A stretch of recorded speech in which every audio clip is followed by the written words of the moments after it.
Hello and welcome to the Hanging with the Chromies podcast. This is episode 2. It's going to be a quick episode. We got to talk about St. Louis and San Diego FC tying 0-0 in the home opener. Chucky Lozano gets hurt in the 28th minute. Got to talk about that. The chant that was heard against St. Louis and what can be done to fix it. And then also looking ahead at Real Salt Lake this Saturday. All of that on this episode. So please grab a drink, grab some popcorn, stick around. Or do your chores, do whatever you got to do, but stick around. Let's see what we got to talk about. Yeah, so San Diego FC home opener was this past weekend against St. Louis.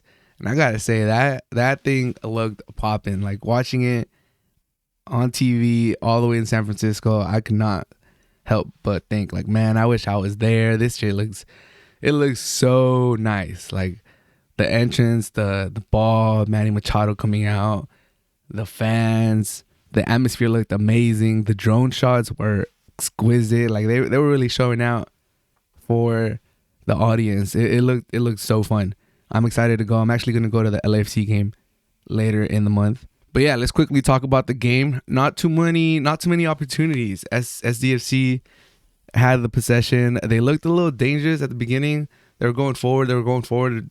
Definitely the team that wanted to score. Before the match, I predicted that St. Louis wasn't going to be really a threat. I predicted that SDFC was almost guaranteed to win after their showing against the Galaxy. I was super confident that we would beat St. Louis, but that was not the case. After, pretty good start to the game, 15 minutes where we looked dominant, we looked nice, we looked like the confident team, we looked the team that wanted to go forward. Chucky Lozano gets hurt in the 28th minute, and that kind of highlighted the importance of DPs in the MLS, which I had also mentioned before. Once Chucky Lozano went down, that left side wasn't really producing anything. And then St. Louis could focus on Dreyer. And if I do say so myself, our subs weren't looking too hot. We had Thomas Angel come in as well. He got some minutes. And after looking good in game 1 versus the LA Galaxy, I had a lot of, hope and low expectations on Thomas Angel to give us some spark off the bench, and that was not the case this time. He lost possession a couple times from what I remember. Didn't look the cleanest of player with the ball on his foot. It was kind of like bouncing off his foot. So yeah, we looked pretty dead going forward. Not the most entertaining game, if I do say so myself, after a very exciting first game. And now it's Thursday today while I'm recording, and we still don't have a word on Chucky Lozano's injury and the length of it and when he'll be back and stuff like that. So that kind of worries me, not gonna lie. I'm pretty spooked that it's gonna be serious and we're gonna be without Chucky for like 2-3 months. Hopefully not. San Diego football did report around 2 to 6 weeks, but they're the only source that has said anything about it. SDFC has not made an official statement on Chucky Lozano. So we gotta wait on that. We gotta hopefully it's not that long and we get Chucky back, because it could be rough for us. It could be rough for us if we don't get him back and we have to go, 5-6 matches without him. Like I said, SDFC did look like the better team. We had 15 shots compared to their 2, but they actually had one more shot on target than we did. Both of their shots were on target, and we only had 1, which kind of shows the lack of firepower that we had against them.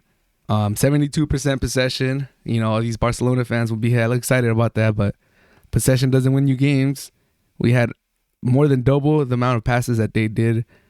And yeah, all of that is for nothing. We didn't look that dangerous. Like I said, we had 1 shot on target the whole game.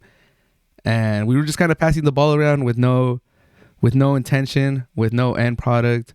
And yeah, I think the lack of chances created kind of led to the chance.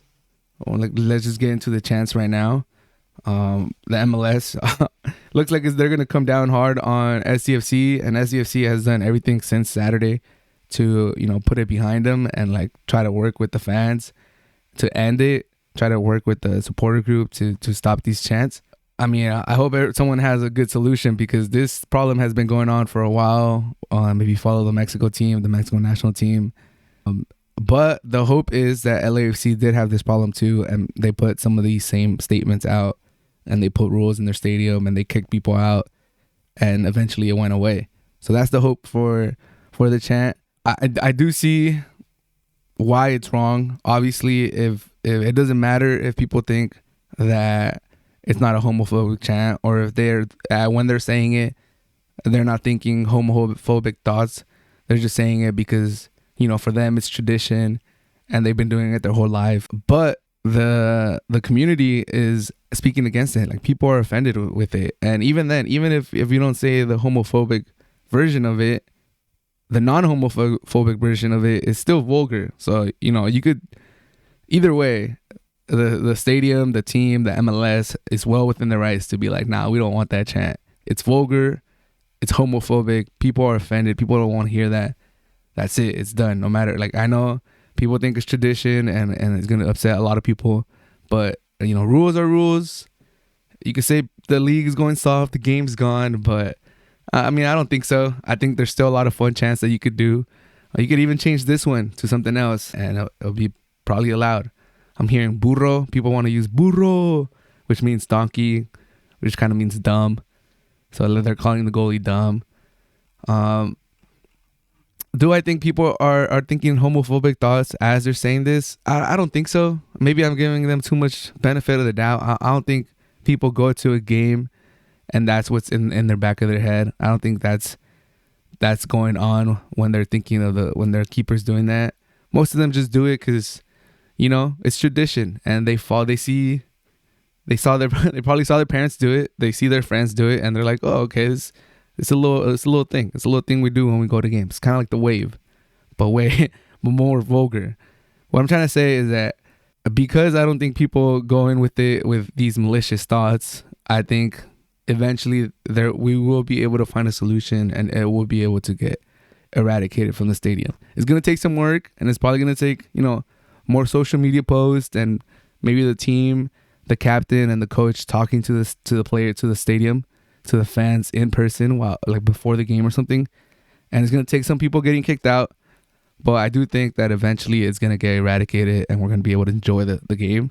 Because if we don't, then that just means that they might take some points away from SDFC. They might play the game without fans, which would be very drastic. They might put them down a goal or something like that. There's a lot of drastic things they could do to punish SDFC. So hopefully it doesn't get to that point. Hopefully, the fans get it. If the LAFC fans were able to, learn to not say that after, a couple months, a couple years. I don't know how long it took, but I'm pretty sure it took them a couple months to get rid of it.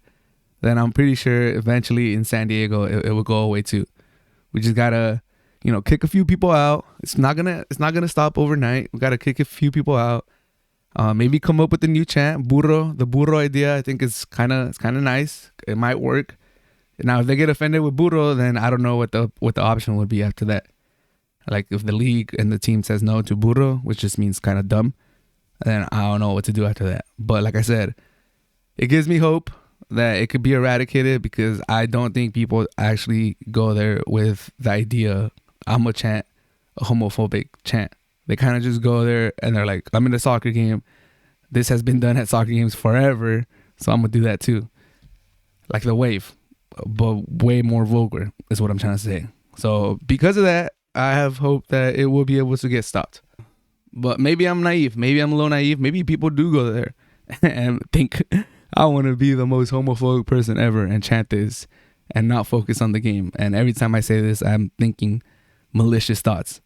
That's also, that could be true, but I think that's not true. I think soccer fans go there to watch the game.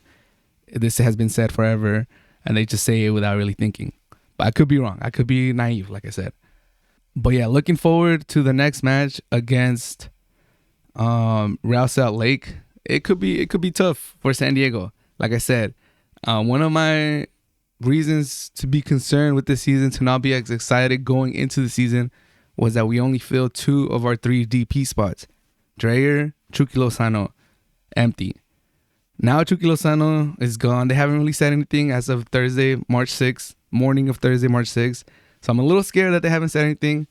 Could be serious. And if we're out without Chucky, and it's a lot of what we saw in the second half and the second half of the first half versus St. Louis, then it could be, a long couple months here.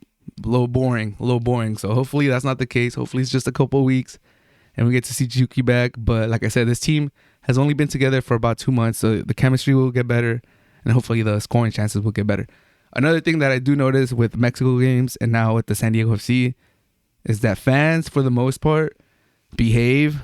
I mean, and this is kind of like going to make them look like kids, but this is what I've noticed, is that when the game starts and it's halfway decent and the home team, Mexico or SDFC, look good and they're entertaining them and they're having fun at the game, that's when they don't really do the chant. And then once they get bored, they find their own ways of having fun at the stadium. And traditionally, that has been doing the wave, getting the whole stadium to do the wave. And traditionally, it has been doing the chant. They do the when the kicker's gonna, and they just laugh. It's just like, oh, it's something fun to do. Now, yes, it has a homophobic connotation, and it's been brought to light the last few years. So let's get rid of it. But I do think that if San Diego FC has a good run, and it shouldn't be that way, but that's just an observation that I made. If they do have a good run and they're entertaining, it could help with the chant going away. Plus the rules, plus kicking people out and all that good stuff. So that should do it for this episode 2 of Hanging with the Chromies. The OG Chromie, the main Chromie-ish, is signing out. Hope you guys have a good rest of your week. And hopefully San Diego plays good against Real Salt Lake. SDFC is 4th in the West, so not too bad of a start. We still haven't conceded a goal. So I'll be optimistic.